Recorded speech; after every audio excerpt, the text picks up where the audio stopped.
It is never easy for a footballer to report being racially abused, and yet it is painfully familiar for Vinicius Junior. On the biggest of stages in the Champions League, leading a walk-off by Real Madrid, the game stopped for 11 minutes. And yet Benfica seemed to make a difficult situation even worse. Rather than showing empathy, this sounded like victim blaming by Jose Mourinho. This happens in so many stadiums. It's always the same thing. Something here is wrong. I told Vinicius on the pitch, you've scored an extraordinary goal. Why do you celebrate in this way? Why doesn't he celebrate the way Stefani did, Pele, Eusebio did? Benfica is continuing to lash out, decrying a defamation campaign against their player, Gianluca Prestianni, concerning a former Manchester United star who advises FIFA on racism. For Jose Mourinho to divert and even vilify Vinicius Junior's behavior for celebrating the goal like he did, it's not the way that a top manager like him should do.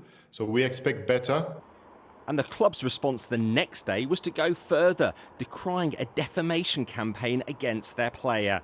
Prestianni persists with denials, saying he's never been racist towards anyone and claimed he received threats from Madrid players.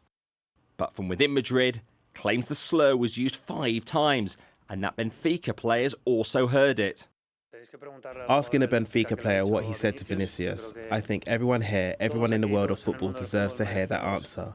And that's all I can say. Obviously, I think that it's clear that tolerance for racism has to be absolute for us, and we can't allow things like this to happen on a football pitch in 2026.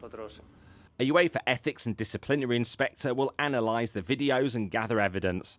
FIFA's president Gianni Infantino has made a clear call for authorities to take action and hold those responsible to account, even if FIFA doesn't always act as robustly when it's the competition organiser. Which is why, when the world asks why racism is still a stain on football, why black players fear being abused in stadiums and online, the words and actions of those with status and power come under greater scrutiny.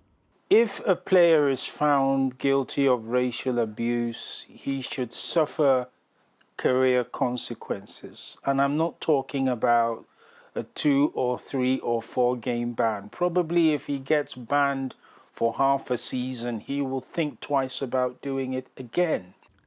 Vinicius feels he isn't being protected enough, and the Brazilian superstar could have to face the alleged perpetrator next week in the second leg in Madrid.